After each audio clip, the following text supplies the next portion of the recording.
Hey, Dr. Simeon, can I talk to you real quick?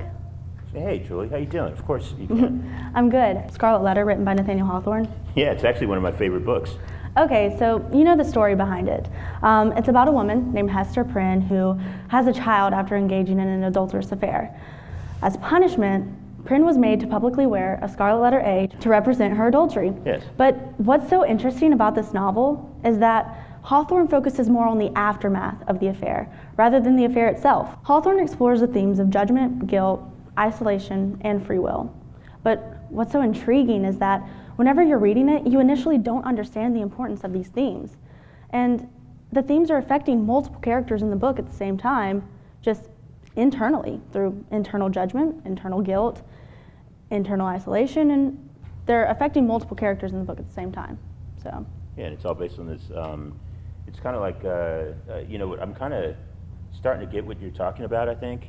If you're talking about the fact that, this is like, this is criminology though, and so I'm not exactly getting your point. Can you, what's your connection? Okay, so think about it. Hester Prynne, this sinful woman who made a horrible mistake in society's standards. Okay.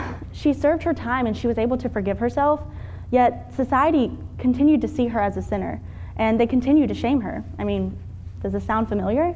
Yeah, it kind of does. It sounds like the people who come out of jails and prisons and the people that we call returning citizens. Exactly. That's the point. The Scarlet Letter was such a taboo subject during its time period, just as prison reentry is a taboo subject now. Being a convicted felon is the current Scarlet Letter, just instead of an A for an adultery, it's an F for felon. The themes that Hawthorne explores in the Scarlet Letter are almost identical to those that we see in modern day prison reentry. Judgment from society, along with self-judgment, guilt of the convicted, isolation from society after being contained for X amount of years, and the loss of free will, whether that be with voting rights, trying to get a job, applying for financial aid, or applying for a loan. All of these, if not completely, are partially hindered because of one conviction. Wow, you know what? That's a pretty accurate comparison. You know, I'm actually sitting here thinking, you got me thinking a little bit, because mass incarceration seems to be threatening our democracy. Mm-hmm.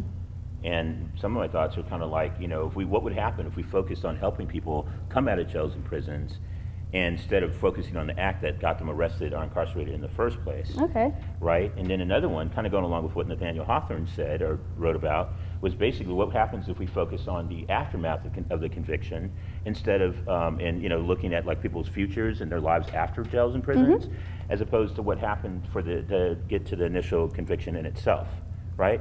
Is that kind of along the lines of what you're thinking? Yes, exactly. I'm not sure how many people we could influence, but I'm sure if we were able to give exact numbers and exact percentages, we could really hit home with people and connect. I see. So basically you came to me for some numbers, right? Maybe. Yeah, all right. So I got some numbers for you. Okay. All right. So 1 in 99, the Scarlet Letter F that you're talking about, mm-hmm. affects 1 in 99 in our country. You talk about the people who basically have 1 in 99 people have felony records. Wow. So 1 in 99 people have the Scarlet Letter F, right?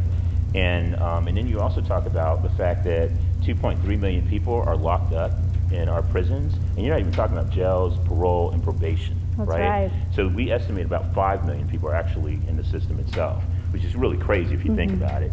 And then there's no numbers like this one, like the U.S. actually has 5% of the world's population, and at the same time, it has 25% of the world's incarcerated population. You're joking. No, not at all. It's freaking crazy, right? That's insane. And then we also know that 1 out of 3 people, out of 3 years, that 67% of the people who are coming out actually get locked back up again, and often just for minor infractions. I mean, are these the kind of numbers you're talking about? Yeah, but I know there's so many more that we can give to people. Oh, there's always so much more. Think about it. All you got to do is hit the books, right? The research, right? That's true. And so you start doing that, and just like the class we had corrections, where mm-hmm. we looked at The New Jim Crow by Michelle Alexander. That's been talking about mass incarceration and the damage it's been doing to our country. I remember that book. I'm glad you remember that book. You better remember that book.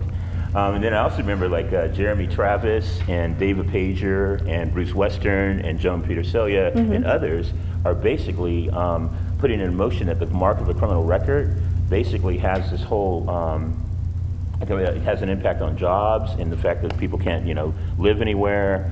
and the fact that there's all these social barriers and obstacles that people have to face and encounter, and it's just kind of like crazy. But I mean, do you like the Scarlet Letter idea? I kind of do like the Scarlet Letter idea, and you know why I like the Scarlet Letter idea? It's because it's really simple, and I think people can relate to it, and I think they can easily understand it. And just like the other information that we had up there, I think it's a brilliant idea.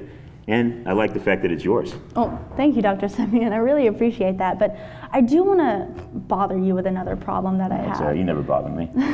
Okay, so you know how society is constantly telling us that crime rates have been decreasing since the 90s? I know, right? Well, as true as that is, one fact that they haven't been telling us is that incarceration rates for nonviolent drug offenders have been skyrocketing. Yeah.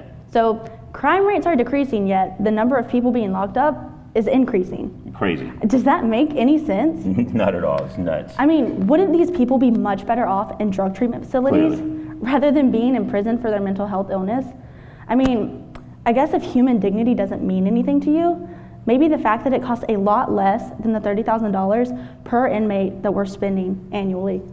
I like where you're going, Julie, because you got to go to the money. You got to follow the money. Now, 2.3 million people coming out of prison times 30,000 per inmate per year. I mean, like, we can add that up. We can look at that. I mean, how much do you think that would actually equal?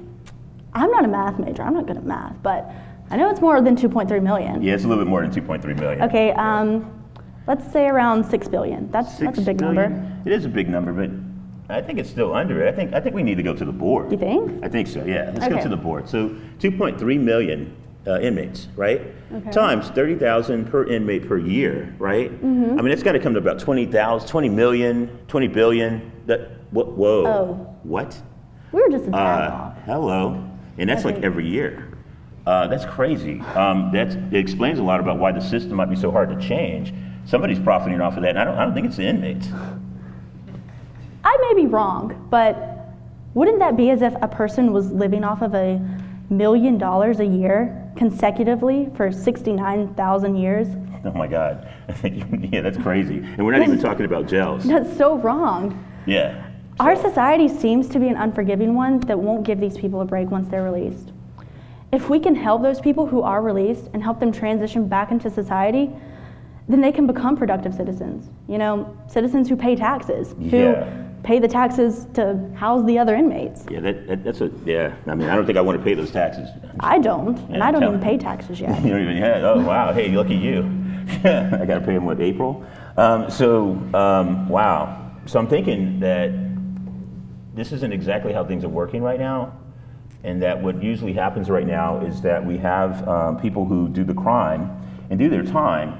And then I call that the first sentencing, because what happens is then they get out and we basically have them go through these lifelong lasting consequences, which I call the second sentence, because we really don't give them a break in terms of finding housing and having a place to live or having a job or a place, like voting rights or any other social obstacles or barriers or stigma that they have to face, like the Scarlet Letter F, right?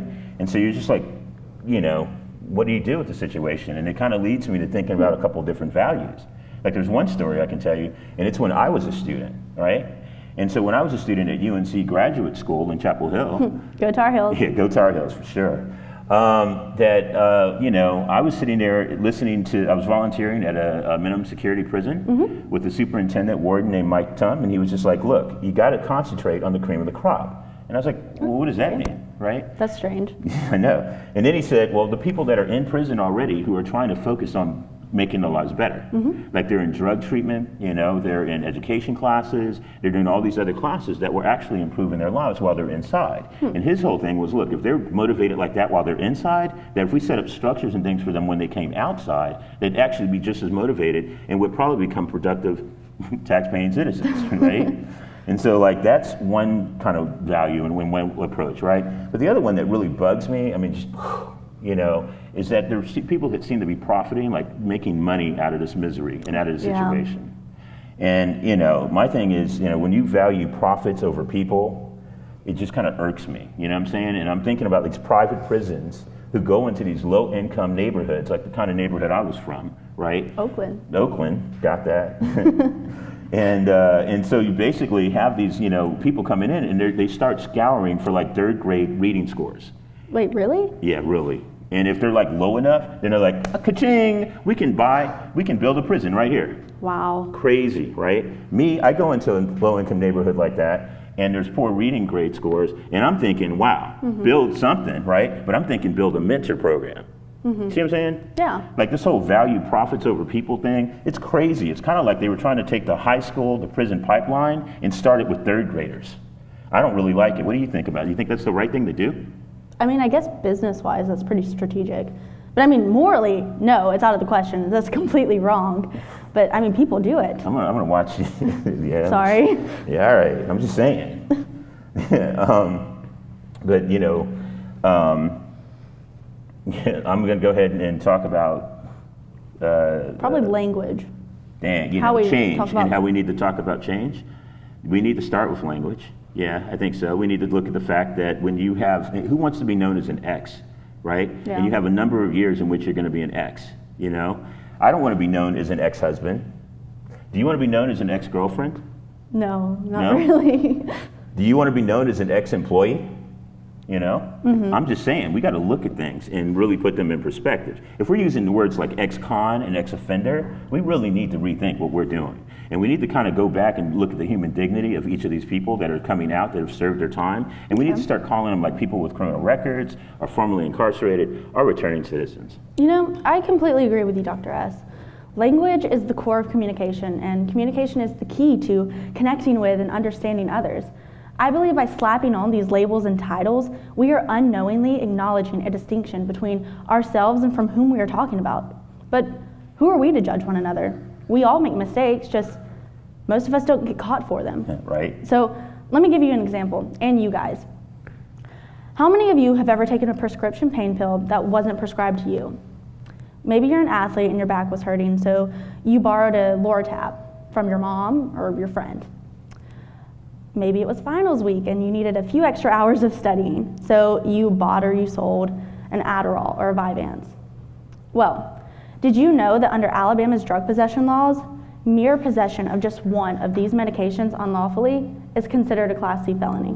A Class C felony? Yeah, a felony. That would apply to like most of my students. That would apply to like 90% of the whole college population. That's crazy. So this mass incarceration of non-violent drug offenders is really having a major impact in our society. It's really destroying the lives of men and women and impacting our families. This just sounds like something we actually need to do something about. Like we actually need to address this problem.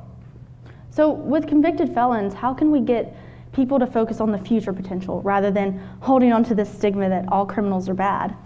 Because, I mean, if you look at the numbers, 97% of all convicted felons never even went to trial. They settled for plea bargains, either because they didn't have enough money to try their case in court, or they just had a really bad lawyer. So would you rather shun someone who has the potential to benefit society, or encourage that said person? Well, you know me, I'd rather encourage the said person, right? I mean, you know, I think that everyone has human dignity and everyone has worth, and we need to protect that. No one can take that away. And I think that everyone is valuable and that life is sacred. So I think we should inform people that your past does not define who you are tomorrow. Our civil society is not always civil, nor is it forgiving, just as Hester Prynne's Puritan society in the Scarlet Letter, which is why we need to start with society itself and break this stereotype of criminals. They're not all bad, and they do deserve a second chance. That's why I'm wearing this Scarlet Letter F, to show that there is no difference between me and a convicted felon. We all have the ability to commit a crime. Most of us unknowingly do with the Loratab and the Vyvanse. So who are we to say that someone doesn't deserve a second chance? Yeah, and don't get me wrong. I mean, I think that that everyone has a chance to change, right? But not everybody wants to change, and so we have to be very careful about who's being seen in our society. And let me think about this for a minute. Well, I'm wondering what we can start from this. I mean, what can we start? You know what? What I'm thinking about is the fact that we actually need to raise some public awareness. That's true. I think we probably need to start with the students, because, you know, every time we have social change and social movements, they're always led by students. So it's time that we take a stand to inform people and show them the struggle that this group faces. So will you join me in wearing a Scarlet Letter F? to stand in solidarity, for those who are constantly shamed long after they've done their time, those who cannot get a job because of their conviction, those who have lost all their family members because of that conviction. Are you willing to understand their self-judgment, their guilt, their internal isolation, and their not so free will? You know, Julie, I'm willing to understand. I'm willing to step up. And just like Hester Prynne in the Scarlet Letter, I'm willing to wear my letter F with pride. And I think, actually, that, if we talk to other students, that they'll probably want to do it. And that social media thing that y'all do, I think that, we could probably start a movement. Old man. I know, right? Continue. But I think we could probably start a movement, and actually, there's a perfect time for it, because the second week in April last year was declared National Reentry Week. Oh, I remember that. We went last year. We did. We went to the Civic Center, and we had a reentry simulation where we were trying to inform people, judges and lawyers and everybody else and students, like what it was like to be coming out of jails and prisons and what that was like. I remember that. Right? And we had Attorney General Loretta Lynch, right? Thank you. Came. You know how I am about that. Pretty big deal. Yeah, right. And so she came in, and I think that it was important to basically understand that that is a perfect time. So when the second week in April comes up and it's National Reentry Week again, then we can actually have people build with the social media movement, and we can actually have them wear the Scarlet Letter F, and we can visibly wear the mark of a criminal record.